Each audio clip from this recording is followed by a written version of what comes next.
sociólogo, tiene una maestría en antropología y un doctorado en ciencias sociales, profesor de la Universidad de San Martín, profesor de la UBA, o sea, de las nuevas y potentes generaciones del CONICET. Entonces lo dejamos con el uso de la palabra. Muchas gracias. Bueno, primero y principal, agradecer la invitación.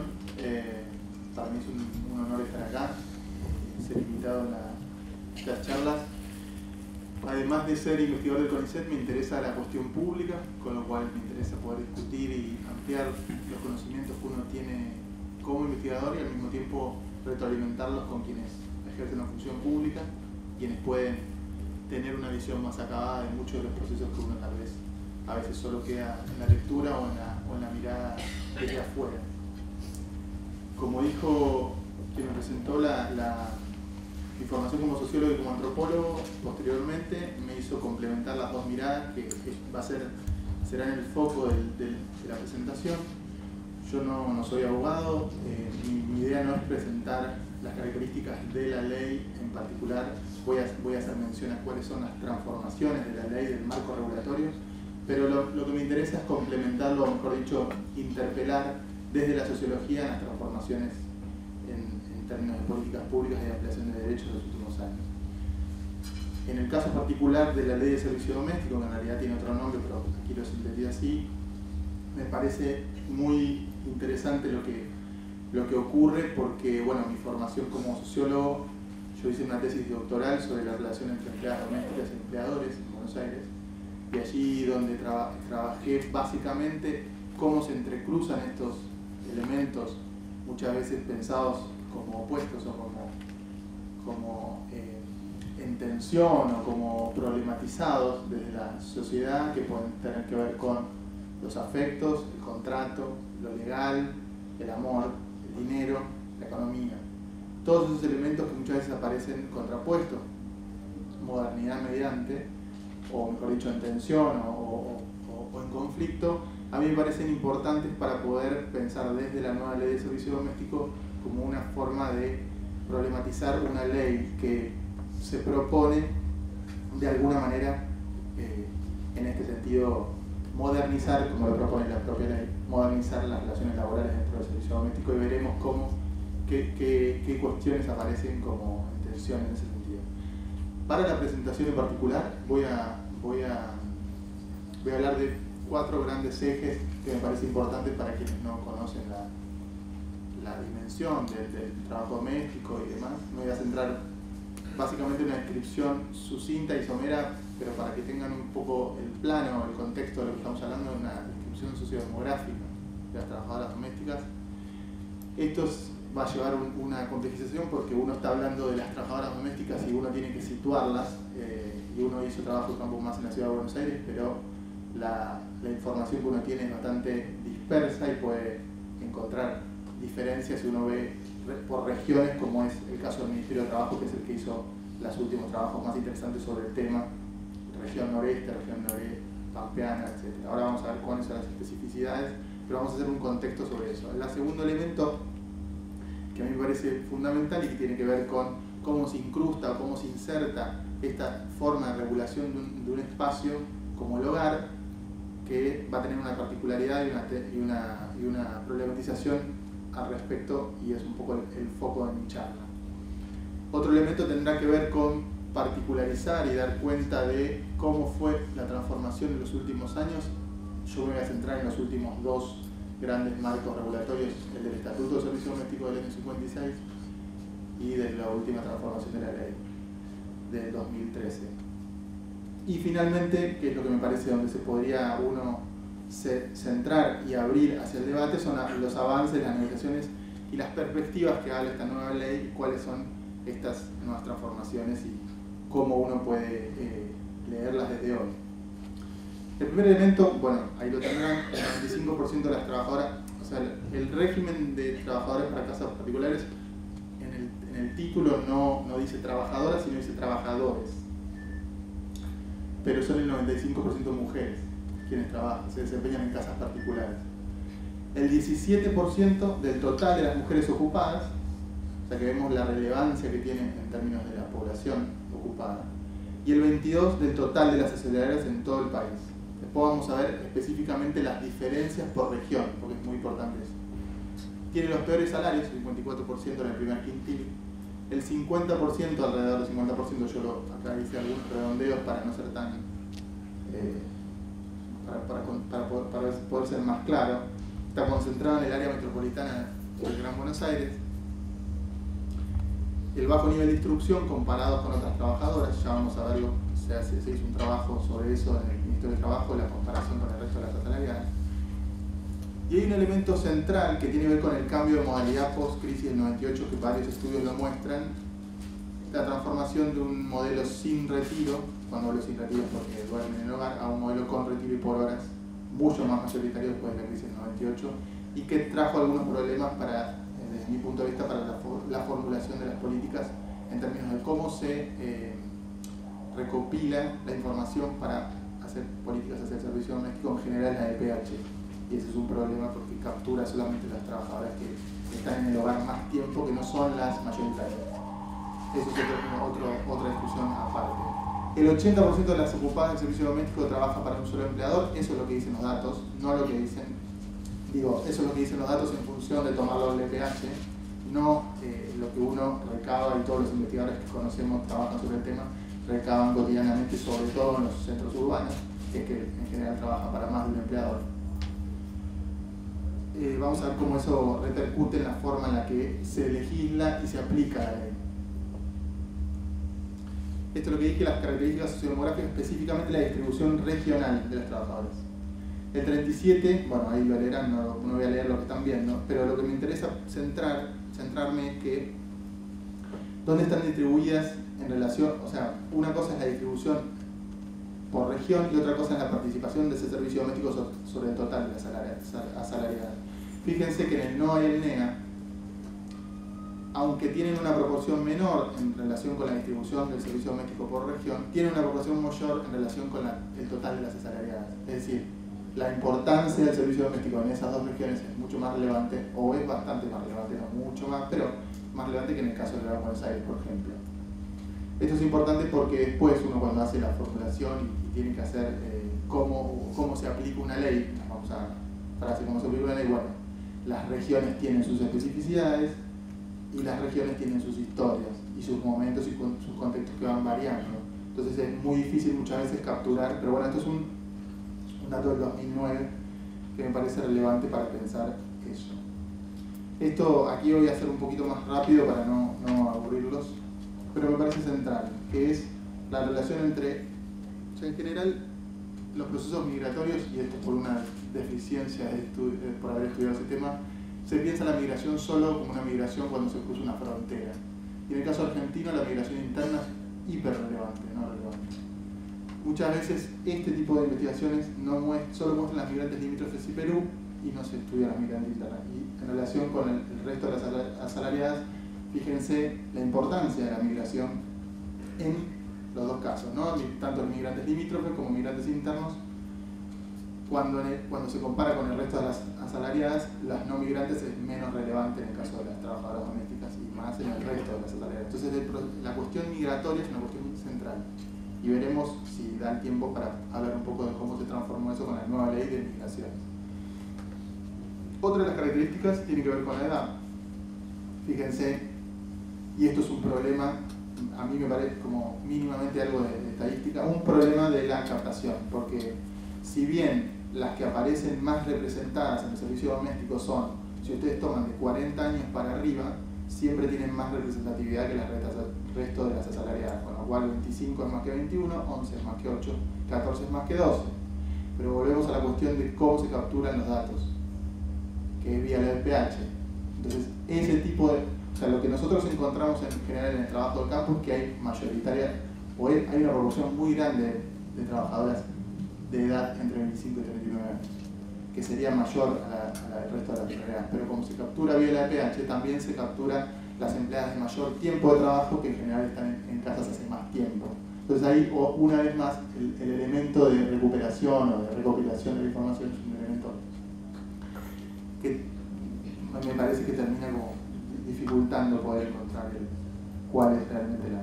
Bueno, aquí Algo relevante es que el servicio doméstico del 33%, casi 33,5%, es jefa de hogar, ¿no? Es muy interesante pensarlo por el tipo de nivel de ingresos que reciben, es la importancia que tiene para el hogar el ingreso. Y bueno, finalmente lo que ya dije antes, en relación con el resto de las salariales, el servicio doméstico primario completo, secundario incompleto, miren la diferencia con terciario universitario. Estos son tal vez cuestiones que uno ya, entre comillas, el sentido común lo sabe, pero habría que poner los números y en este caso está interesante ponerlo en un cuadro.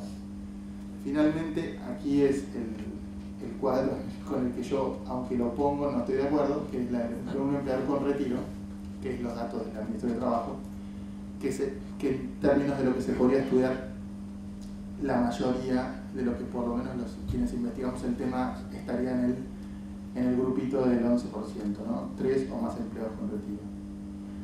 También, vale la aclaración, tiene que ver una vez más con la regional, la región que uno estudie, ¿no? Porque si se va al nordeste o si se va al noroeste, tal vez el trabajo de un empleador con retiro sí sea el mayoritario, pero no en el caso del GBA o de la CAB. Vamos a centrarnos menos en los números y más en las problemáticas que plantea la formulación de la ley y cómo afecta a un espacio en particular, que lo que me parece interesante plantear es que es una actividad que se define a partir del lugar en el que se ejerce. ¿Esto qué quiere decir?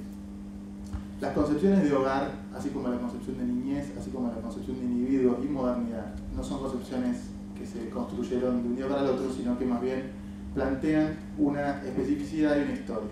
En el caso del hogar, cuando uno quiere regular un espacio como el doméstico, uno tiene que va a tener la dificultad que va a tener obviamente un espacio que es al mismo tiempo de privacidad, de intimidad, que son construcciones históricas y demás, pero que van a estar tamizadas, digamos, esta forma de regulación va a estar tamizada por estas ideas. Acá lo pongo como instituciones o ideas, que son la de individuo, la de familia, la de hogar, y podrían haber muchas más, ¿no? La de niñez, por ejemplo, cómo se debe cuidar a un niño, cuál es la importancia de un niño, etc. Hay un montón de investigaciones historiográficas que no voy a mencionar, pero que plantean la especificidad de esto. Otra particularidad tiene que ver con la relación laboral que articula desigualdad social, intimidad y trabajo doméstico remunerado, todo al mismo tiempo. Esa nuevamente el entrecruzamiento y la superposición que me parece relevante pensar. Otro eje central que, como muchos de la forma, o sea, siempre uno trae a colación quién es el otro actor social que no está regulado por la ley de contrato de trabajo, son los periodos rurales. Si uno compara los estudios sobre sociología rural, la antropología rural, la sociología rural, etc., verá que la dinámica del sector, tanto en los periodos rurales como en el servicio doméstico, vía las migraciones internas y limítrofes, hacen que nuevamente la recolección, la forma en la que uno capture quiénes son los que trabajan, en qué momento, por la movilidad, por la estacionalidad. Podríamos pensar que la estacionalidad es el trabajo por horas, digamos. Muchas veces vuelven a trabajar un tiempo las trabajadoras y vuelven a salir para conseguir un trabajo en un supermercado y vuelven otra vez al trabajo doméstico cuando pierden ese trabajo. Entonces, esa particularidad del sector también es interesante por la dificultad que tiene una ley o una regulación para capturar un tipo de trabajo que es tan dinámico y se vuelve tan efímero de alguna manera. Bueno, esto que ya dije, en la CABA son mayoría de trabajadoras por horas. Eso trae consecuencias en el diagnóstico. Hay investigaciones que están haciendo, pero siempre son más cualitativas sobre la cantidad, sobre la especificidad que muestran esto. Pero hay una cuestión que me interesa, que quiero subrayar y que creo que puede ser un elemento disparador para las preguntas, espero. Acá son todos empleadores, algo que yo no había dicho. Pero es muy interesante porque es la única ley que la formulan, la legislan y la discuten empleadores. O sea, se forman, no hay casi trabajadoras. No hay trabajadoras domésticas discutiendo la ley del servicio doméstico. Y eso no es menor. No solo que no es menor, sino que cuando uno ve mínimamente las discusiones que se dan, sobre todo en el Senado, porque en diputados hubieron menos discusiones, pero en el Senado los legisladores hablaban como empleadores y no era una cuestión menor, no es que decían, en mi caso, como dirán ustedes, en mi caso, como escribí mi tesis, hablando de la gente que dice en mi caso o mi ejemplo, sobre todo cuando son ejemplos positivos. Cuando son negativos hablan de otro, ¿no? Pero bueno.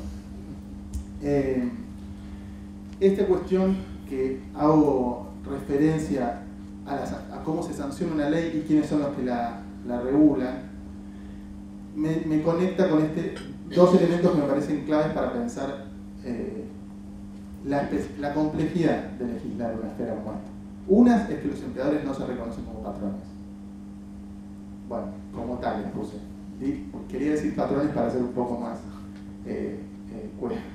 cuestionar el status quo o reafirmarlo. El otro elemento es que las trabajadoras por horas, muchas veces, por las investigaciones que se han visto, tampoco se reconocen con los derechos de cualquier otro. ¿Por qué?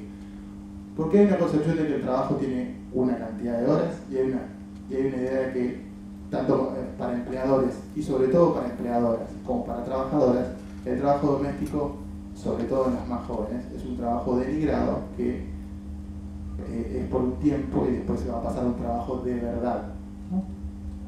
Por algo, la nueva ley lo que hace es, de alguna manera, o no de alguna manera, lo que plantea es darle más entidad al trabajo y darle dar derechos, pero al mismo tiempo otorgarle mucha más calidad al trabajo y no solamente que sea un trabajo uno más. Aunque veremos cuál es el problema de pensarlo como uno más o pensarlo como una particularidad.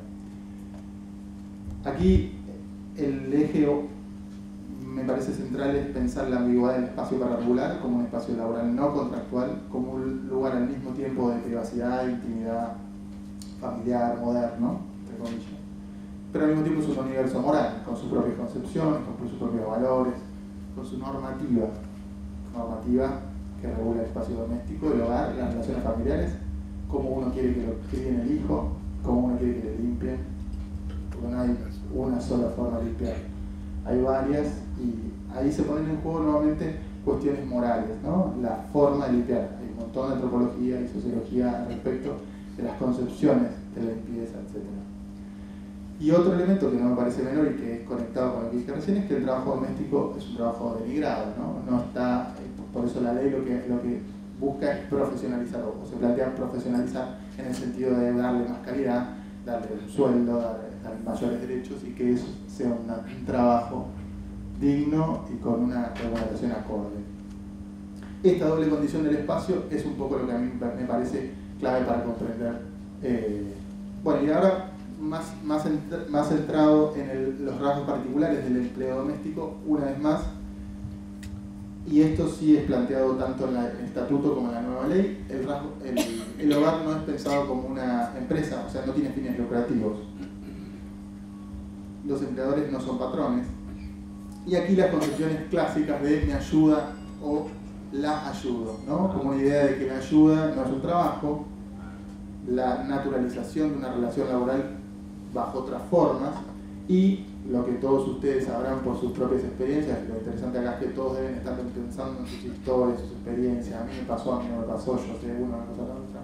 Pero más que yo no vengo a hacer una síntesis de sus conciencias, pero lo que a mí me parece importante es que esta naturalización de una relación laboral que contiene al mismo tiempo una dimensión contractual, legal, económica y afectiva, al mismo tiempo afectiva, personalizada, de amistad, de cariño, de familia, ¿no?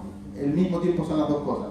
Eso es lo que de alguna manera a mí me parece interesante para pensar la forma en la que se procesa la ley, cómo se procesa en lo cotidiano la ley, cómo uno logra regular socialmente esto.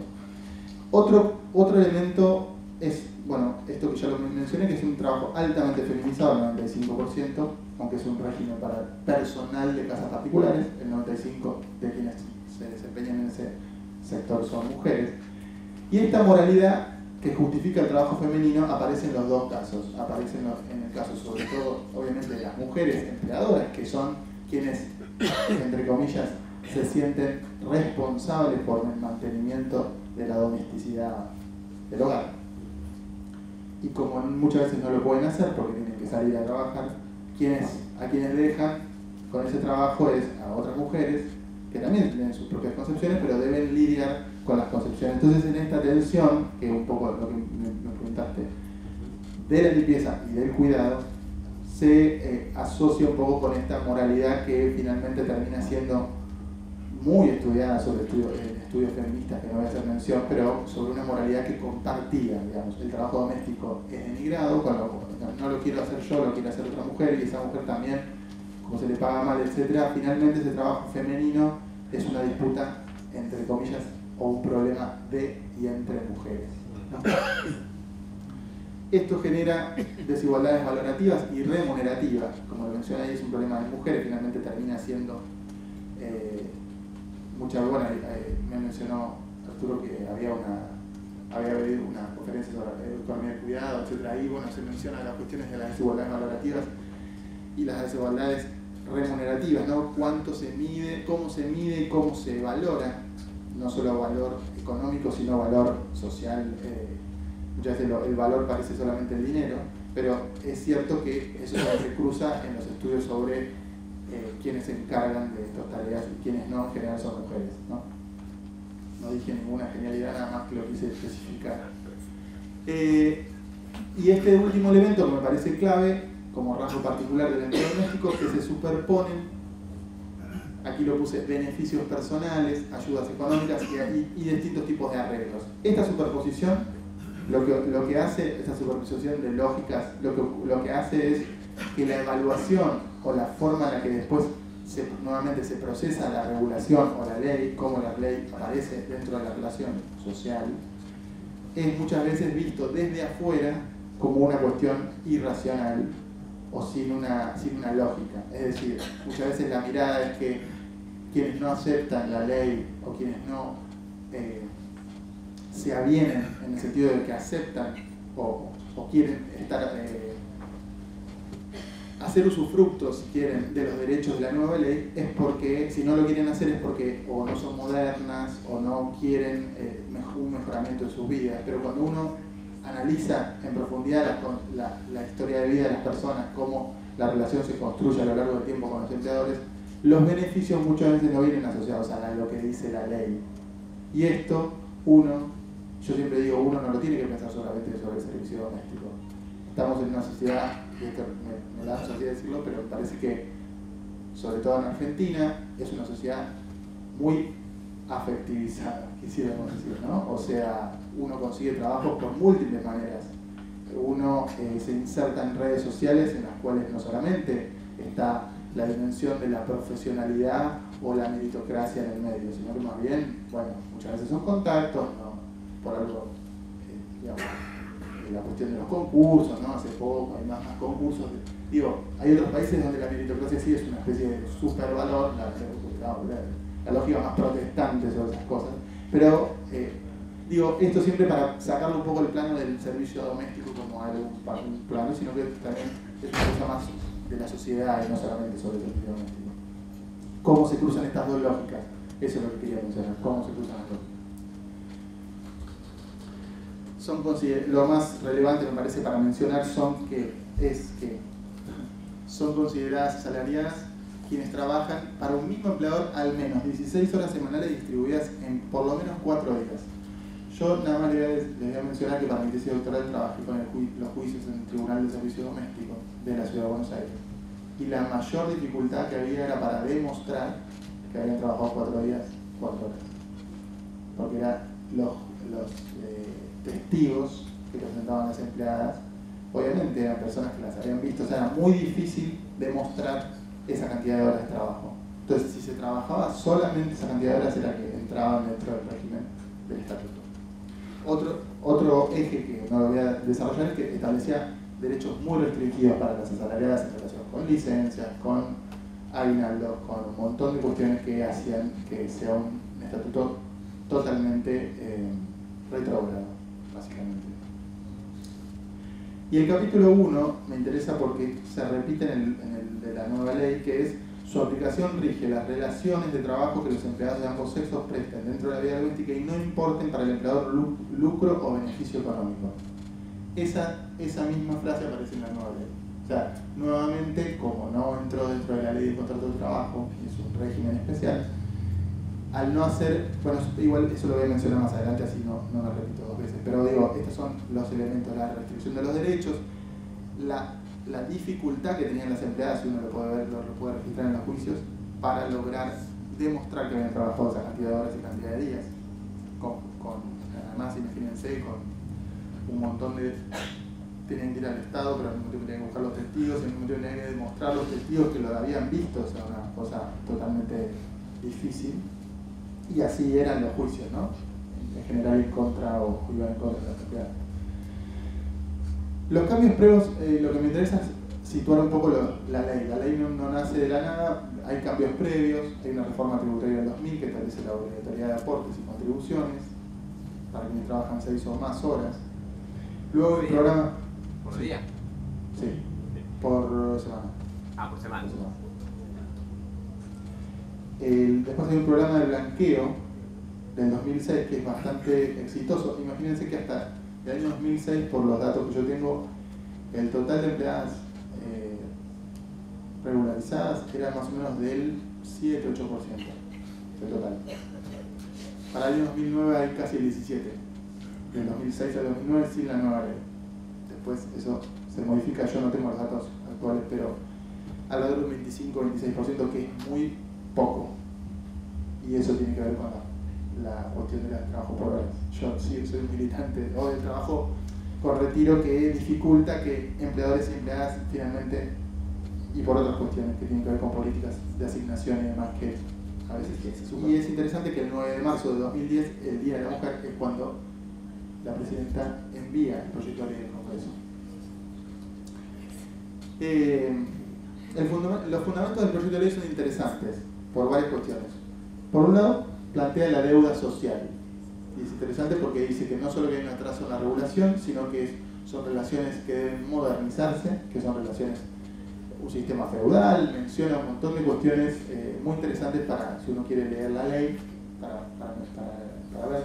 Plantea modernización de la ley, generar empleo de calidad, establecer un piso mínimo protectorio, y al mismo tiempo menciona, y esto es clave, porque el convenio número 189 de la OIT, que de hecho aparece en los fundamentos como una necesidad de que la ley esté aprobada para cuando se realice la reunión de la OIT, en donde los países que habían firmado su acuerdo puedan mostrar que tenían una nueva ley. Este convenio de la OIT, uno puede verlo en Latinoamérica, varios países lo firmaron, otros no voy a hacer el recabado a cada uno, pero lo interesante es que no solo son el convenio de la OIT, sino que son organizaciones de mujeres que están en toda la región hace bastante tiempo, y en Argentina también, pero hay otros países mucho más potentes en ese sentido, como México, por ejemplo, o Brasil, en donde esto se firma antes. Para hacer una síntesis, porque mi idea no es hacer una cronología legalista de cada uno, pero básicamente el régimen especial,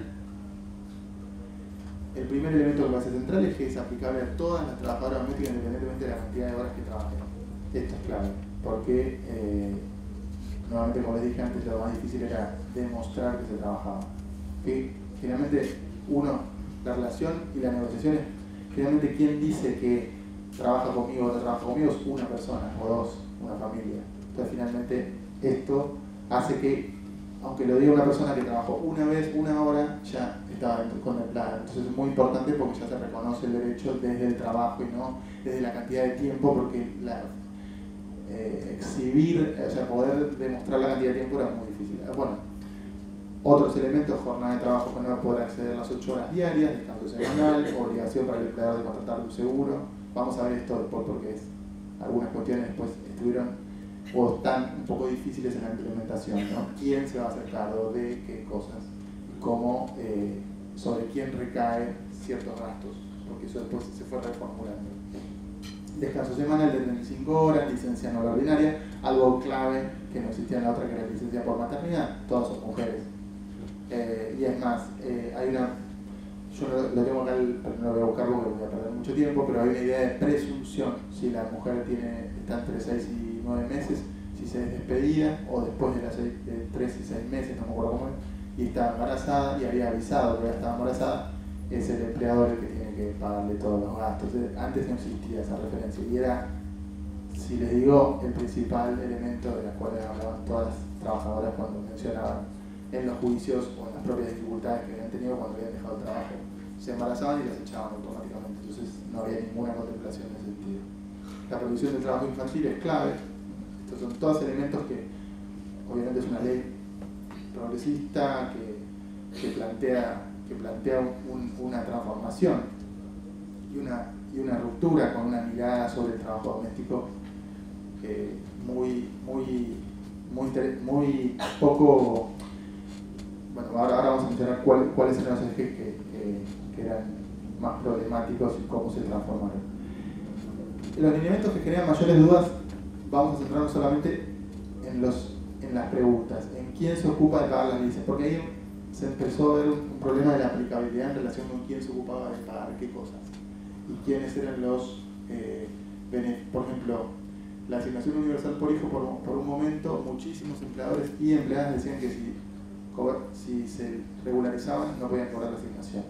Eso era algo que desde el 2013 funcionó como, muchas veces uno mal pensadamente consideraba que era una estrategia para no regularizarla, pero muchas veces hubo esa superposición. Imagínense, en todo el país habían juzgados laborales. Ahora vamos a mencionar, porque solamente en la ciudad de Buenos Aires funciona el Tribunal de Servicio Doméstico, en las otras provincias funcionan juzgados laborales. O sea, es una gran diferencia eso para cómo esto se organiza y cómo se ejecuta. Y acá vamos a centrarnos un poco en los cambios y continuidades. La nueva ley, como dije, fija criterios y establece normas de indeterminación y precariedad, es decir, vulnerabilidad, ¿no? Fija criterios, cuánto es, quién lo va a pagar, cómo va a ser. Se reconoce la condición de trabajador, trabajadora, por unidad, menciona las dos sexos. Mayores derechos, habla de una deuda social, aunque nuevamente no se le incluye en la ley de contrato de trabajo. Y esto es un elemento para mirar, porque es interesante ver que entre comillas, la particularidad del trabajo es más que nada la particularidad de dónde se desarrolla el mismo, con lo cual, al ser tan particular y no darse en una empresa, con lo cual no tiene lucro económico, también genera dificultades, por ejemplo, para que las empleadas no puedan entrar en las negociaciones colectivas, en las paritarias, no están dentro del contrato de trabajo. Entonces, eso, que no sea económico y que se restrinja nuevamente al hogar, hace que la negociación pase al plano de la negociación privada. Y eso hay un elemento que es del orden de lo inmanente, digamos, de lo que existe como relación. La relación se da en un espacio que no es un espacio público, con lo cual la negociación finalmente es una negociación privada. El Estado puede intervenir en muchísimos elementos, pero finalmente la negociación es lo que yo quiero plantear cuando digo la regulación tiene un tope o tiene un límite y tiene muchísimas formas. Recién Pablo me mencionaba cómo era la cuestión de la fiscalización. La fiscalización es una cuestión clave. Sería una cuestión clave si se pudiese hacer más, pero no se puede hacer más, porque bueno, han habido casos en countries, han habido casos en espacios, entre comillas, semipúblicos, plazas, en la puerta de la casa donde las están limpiando, les preguntan si están cobrando en blanco o en negro, pero muchas veces también hay un acuerdo con los empleadores para que digan que son familiares y no digan porque entonces. Y aquí hay otro elemento que es central, que es, bueno, que muchas veces las trabajadoras, por uno que ha estudiado las trayectorias de trabajadoras domésticas que se insertan en otros espacios laborales, muchas veces los beneficios son mayores, los beneficios no legales, entre comillas, que los legales. Y eso no está mal, porque uno también tiene beneficios no legales como trabajador. Y prefiere correr unos y tener otros en sus estrategias, en sus trayectorias y en las posibilidades que tienen. Entonces, no hay que ser, en ese sentido, no hay que obviar la mirada de las trabajadoras, porque si no se pone una concepción modernocéntrica de clase media, que es, si no aceptan esto es porque no entienden, y no es así. O sea, uno tiene que analizar las trayectorias, la forma en la que se insertan en otros espacios laborales, y muchas veces donde le dejan cuidar al hijo es en el trabajo, en la casa, no en el coto, ¿no? Yo de estos ejemplos tengo miles, por eso me atrevo a decirlo y no sería, y no solo yo, digamos. Entonces, en ese sentido hay que pensar muchas veces cuando uno hace ciertas aclaraciones sobre cuando no quieren regularizarse, bueno, muchas veces hay que ver, ¿no? lo de la asignación universal era un tema porque no estaba resuelto y era verdad que muchas veces se regularizaban y perdían la asignación. Entonces, obviamente prefieren, y en ese sentido a mí me interesa pensar que el Estado es algo universal y por mucho tiempo, como la asignación, y el acuerdo con el empleador es un acuerdo que puede finalizar en 10 minutos. Entonces, lo universal versus lo particular, yo también hubiese optado por la asignación y no por regularizarme con la ley de servicio doméstico. Ahora sí, ya se sacaron todas las asignaciones y se pueden cobrar las dos cosas. ¿Puede haber asignación? Puede haber. O sea, igual hubieron varios juicios en ese sentido por cuestiones regionales que no voy a mencionar, pero bueno, ahora ya eso se pudo resolver. Otro elemento que tiene que ver más con una continuidad que a mí no me pareció buena, que me hubiese parecido interesante, que los tribunales de servicio doméstico se ampliaran, por lo menos regionalmente, porque sigue existiendo el mismo en la Ciudad de Buenos Aires para trabajadoras de la Ciudad de Buenos Aires. Y el Tribunal de Servicio Doméstico, me consta por haber estado ahí, participado y leído un montón de juicios, es un tribunal eficiente que trabaja o sea, hay gratuidad para las empleadas y hay conciliación obligatoria y, o sea, tiene toda una instancia de muchísima mayor horizontalidad que un juzgado laboral en Santiago del Estero. Una empleada tiene que buscar un abogado para ir para el juzgado para que en 3 años le respondan. En el caso del Tribunal de Servicio Doméstico, la mayoría de los casos se resolvían por acuerdos de partes antes de llegar a juicio. Entonces, eso que hayan dejado el tribunal estuvo muy bien, porque en un momento hubo un cuestionamiento que siga el tribunal, pero lo dejaron solo en la Ciudad de Buenos Aires.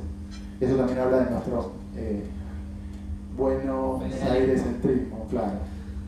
Pero bueno, espero que se puedan ampliar los tribunales porque me parecían una herramienta muy importante. No sé qué tiempo llevo porque la verdad que lo perdí. Bueno, aquí los límites para la aplicación de la legislación son poco supuestos en relación a lo que ya dije. El escenario para legislar es un escenario de doble condición o de doble trabajo de intimidad al mismo tiempo, ¿no? Se cruzan relaciones personales, de amistad, de afectos, etc., con formas de regular el vínculo más ligado con el mercado y con ganar dinero, etc. Y eso genera dificultades a la hora de legislar. Eso tiene que ver con la superposición de las lógicas personales y criterios más contractuales. Los beneficios sociales, como dije, no siempre son los contractuales. Y una vez más, otro de los límites es la dificultad para pensarse como empleadores. O sea, de decir esto de que me ayuda, viene unas horitas, etc. Y esto sí es como un resultado de algunas investigaciones actuales, que son las diferencias en las concepciones que vamos a ver, que tienen que ver con lo que serían los impactos de la nueva ley. Hay una diferencia en las concepciones, y no solo en las concepciones, sino en la manera en cómo se aplicó la ley entre quienes son con retiro y por horas.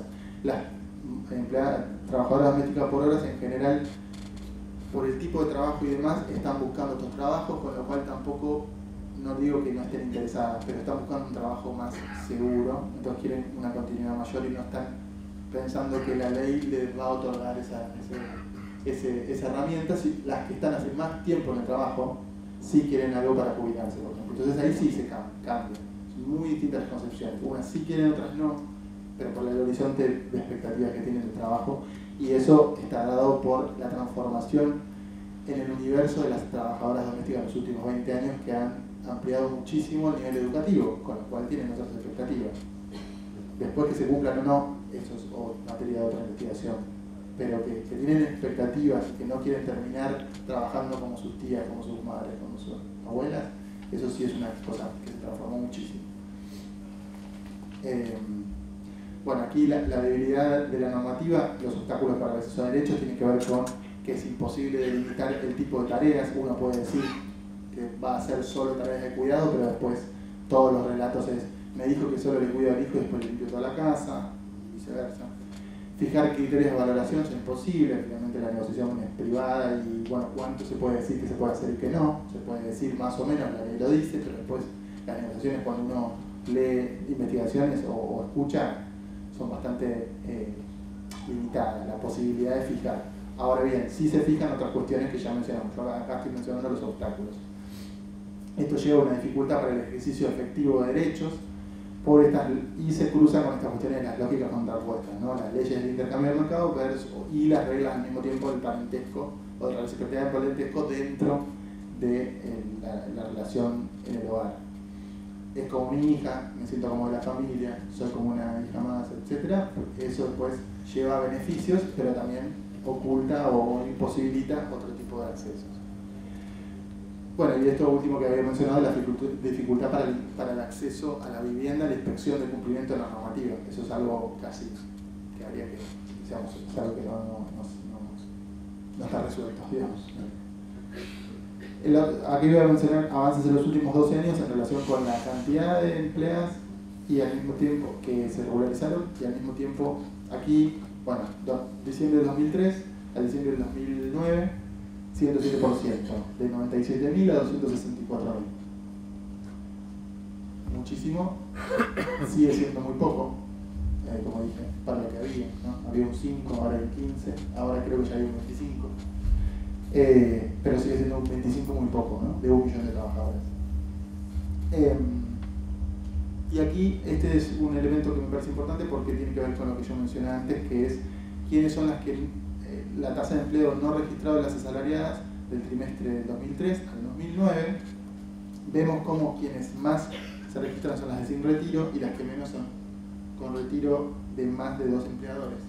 Eso abona mi teoría de que es más difícil capturar. Pero es una cuestión lógica, no estoy discutiendo nada, es una cuestión lógica, ¿no? Quienes trabajan en más casas, y como la captura es vía PH, es más difícil capturar ese tipo de registro o ese tipo de trabajadoras, sumado a la cuestión más simbólica que mencioné recién. Las trabajadoras por ahora están buscando otros trabajos, entonces no quieren entrar en ese registro de las trabajadoras por un tiempo porque en realidad están buscando otro. Entonces hay dos cuestiones, no solo una. Y acá una comparación con el Mercosur, la proporción de asalariadas del servicio doméstico no cubierto por la Seguridad Social: Argentina el 86, Paraguay tiene 99, eso es el 2009, Brasil el 69 y Uruguay el 58. Uruguay hace más tiempo que nosotros aprobó el convenio de ley, tiene una nueva ley de servicio doméstico y tiene mucho más desarrollado esa herramienta. Ahora en Argentina, supónganse que habrá bajado casi 10-15 puntos más, 75, por lo que yo tenía entendido que había un número. Sigue siendo muy alto, pero bueno, ha bajado del 5 al 75, que es casi 20 puntos en 12 años. ¿No? Las consideraciones finales me quedaron un poco largas, veo, pero vamos a hacer un poco.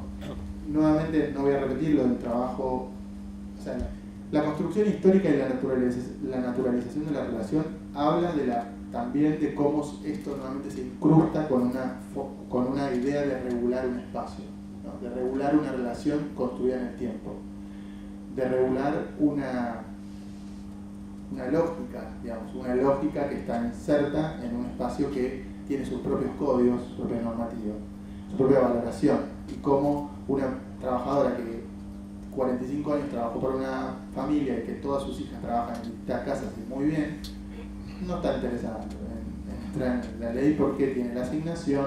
Eso es otro elemento que no lo mencioné pero me interesaba y que lo estoy trabajando ahora, que es la superposición a partir de las políticas públicas hacia los sectores populares de esta ley con otras leyes. La asignación, pero también los planes, distintos tipos de planes. Entonces ahí ya el piso de protección, sí. Tengo una pregunta, finalmente me parece importante tener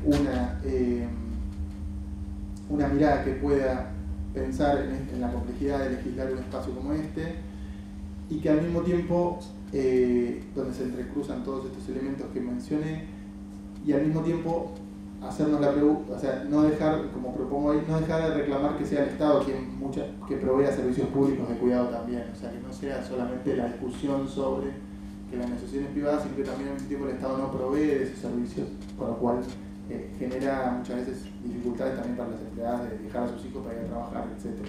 O sea, no es solamente un problema entre dos, sino también es cómo el Estado otorga una salida o brinda un servicio público que está casi descuidado en el caso de la ciudad como en otras provincias.